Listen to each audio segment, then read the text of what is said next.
welcome to another booktube video from me, Lauren, from Lauren and the Books. Today I have invented a book tag. I've been really enjoying doing the book tags that are on booktube, and I was thinking at some point I'm probably going to want to invent a book tag, but couldn't think of something original. I'm not sure this is original, but the other day I was thinking about books and being turned into films and what I enjoyed and what I didn't enjoy, and I thought, hey, I'm going to do the books and film tag, and I would like anyone who's interested to also give this a go. So there's 5 questions. I've picked 2 books for each, but you can pick 1, you can pick 3, you can pick as many as you want, but I thought 2 is a good place to start, and I'm just going to get right into it. So the first question is, what book did you enjoy more than the film? So generally, as a rule, I do enjoy the books more than the films, and I'm normally read the book before I've read the film, and I'm one of those annoying people who goes to the cinema and then when they come out they say, oh well, it wasn't actually like that in the book, they've changed it quite a bit from the book, but I've picked 2 in particular that I much preferred the book. So the first one is Northern Lights by Philip Pullman. So I love this book, and I came to it quite late. My friend at university bought it for me one Christmas, and it's just such an amazing adventure story. It's got some amazing characters. Lyra, I absolutely love her, the main character who it follows.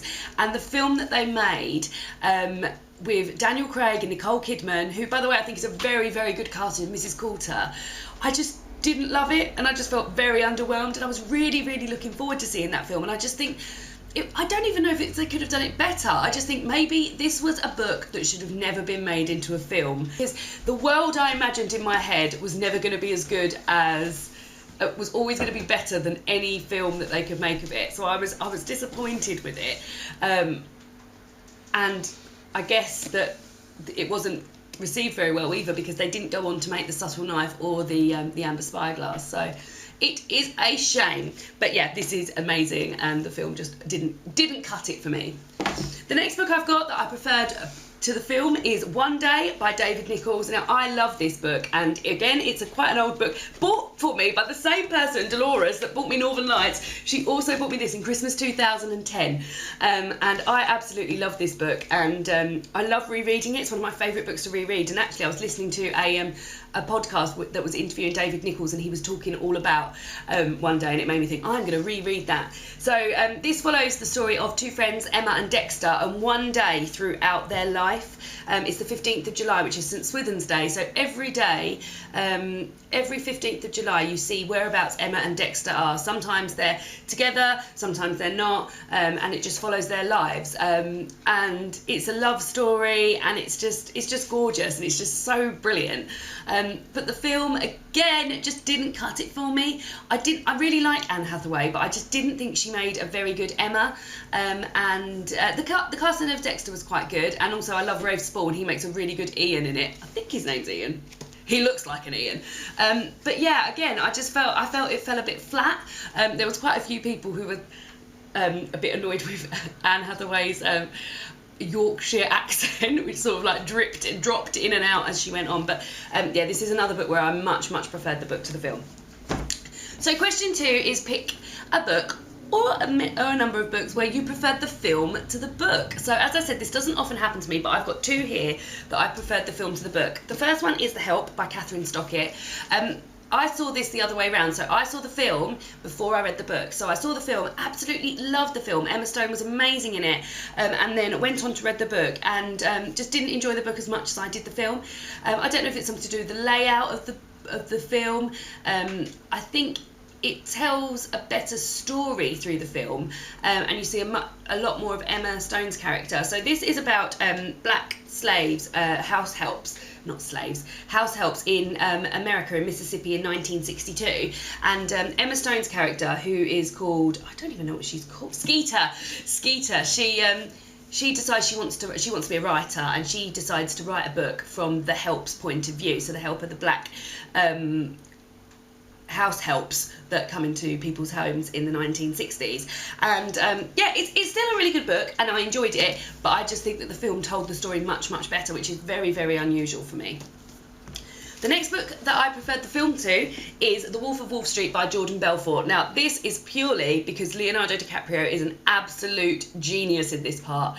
He, to me, when I saw a picture of Jordan Belfort, I was like, well, that can't be him, because this man is Leonardo DiCaprio. He just embodied the personality and everything about that character so much better than the book could ever describe. Again, the book isn't bad. It's an enjoyable book. It took me a while to get through, which is unusual because normally I fly through books, but the film was just amazing. And yeah, I really preferred the film much more than I preferred the book. So the next question is, pick two books where you pick a book or books where you love the film and the book just the same. So I've got two here. The first being The Perks of Being a Wallflower by Stephen Chbosky. This is about Charlie, a young lad who is writing. The writing style of the book is amazing because it's all letters that he writes to a dear friend. So it's almost like diary entries, and it's all from his point of view.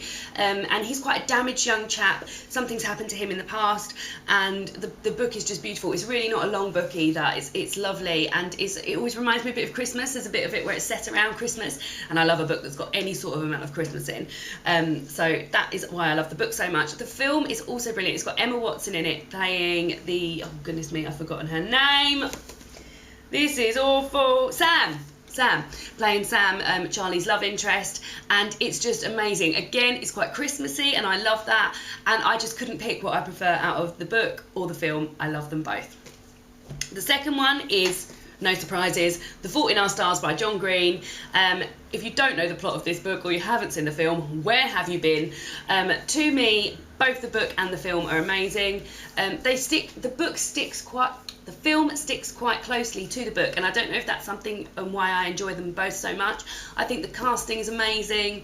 I think the both characters that play Hazel and Augustus are just brilliant, and they just bring it to life so much, and I cried just as much in the book as I did at the film, and I just love both of them. So the next question is, pick a book or books which you would like to see a TV or film adaptation made of them. My first one is Zadie Smith on beauty. Zadie Smith is one of my favourite authors. I absolutely adore her and all of her books. Oh, I've got some pictures in here. Oh look, there's a picture of me and David in our slimmer days. Beautiful. Yeah, I love Zadie Smith and all of her writing. And this tells the story of, it's set mainly in America and also in London, about two families, the Belsleys and the Kipps, and that they work as professors, the father of each family works as professors, and the characters, Zadie Smith makes the most incredible, in-depth characters that you just feel like you know, and it's just amazing. It's just the most personal story, and it's just brilliant, and I couldn't really tell you what happens without spoiling it, but I just think because the characters are so well formed in this book, you could really make an amazing TV or film adaptation of this book. And if you haven't read any Zadie Smith before, then go and check it out, because she is just an amazing writer, and holding this now makes me feel like I really want to read it again, and I am going to reread it again. So yeah, that is Zadie Smith on beauty. The other book that I would like turned into a TV or film adaptation is Kate Atkinson's Life After Life. This is a book that I've read this year and absolutely loved it. Kate Atkinson has become one of my favourite authors this year. I've read two of her books. I've got two waiting for me upstairs, and she is just a genius. Her stories are just amazing. Her storytelling capabilities are incredible. So this tells the story of a young lady, Ursula, who when she dies, you then read on what would happen if she didn't die. So it sounds very confusing, but the book really carries you along in a way where it's not confusing at all, and you understand it. It's set in England in 1910, so it's quite early on, and you see some of the First World War and the Second World War. And it's just an amazing story. And again, the characters, similar to Zadie Smith, the characters are just so in-depth, and you feel like you just know them. And when I closed this book, I was a bit sad, because I was like, oh, well, Ursula can't be my friend anymore because I won't be reading about her.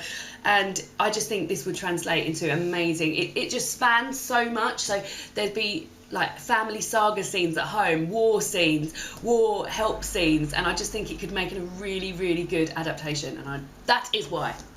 So the last question is, what film or TV adaptations of books haven't you seen and you would be interested in seeing? So I have two for this. They're both quite recent books. They're both trilogies. The first one is the Divergent series. I've read the first Divergent book, and I still haven't seen the film. and I've also owned the other Divergent books and I haven't got round to reading them. So the first Divergent book I read and I enjoyed it, but I think it could have been done better. I thought the idea was much better than the actual story itself, but I've heard that the film really carries it well, and the characters, I mean, it's got Shailene Woodley in it, who played Hazel in The Fault in Our Stars, who I think is a really good actress. So I've heard that the film is amazing, and the second film's out now, so I must get round to watching those films at some point. The second one that I would like to watch, and I've read the books of, is the Maze Runner trilogy. So that's another one that's out recently. I think the second one's just come out, Scorch Trials. I read these books and absolutely loved them. They were a real treat to me because I've sort of wanted something to fill a Hunger Games hole in me. I loved Hunger Games, and it was something that I found as gripping as Harry Potter, and I was like, oh my god, this is amazing. And I wanted something that would be similar to that. So I'd heard about the Maze Runner, and I read those. I wasn't as gripped as the Hunger Games, but I was still really interested and loved it. I loved the second one a lot as well, and the second film's just come out, but I just never got round to watching the film. Me and David always said, oh, we'll go and watch the film, and we never did. So, but we've got Netflix now, and hopefully it'll be on there. So those are the two films that I would like to see that I've read the books of, so The Maze Runner and Divergent. So that is the book tag. I will list all the questions below. Feel free, if you're watching this and you think, oh, I would like to do that, then feel free, consider yourself tagged. But I would particularly like to see what Verity from Nerdy English Girl thinks. I would like to see what Katie from Books and Things think. And I would like to see what Orla from 40 Something Books thinks as well. Thanks for watching, guys. Bye!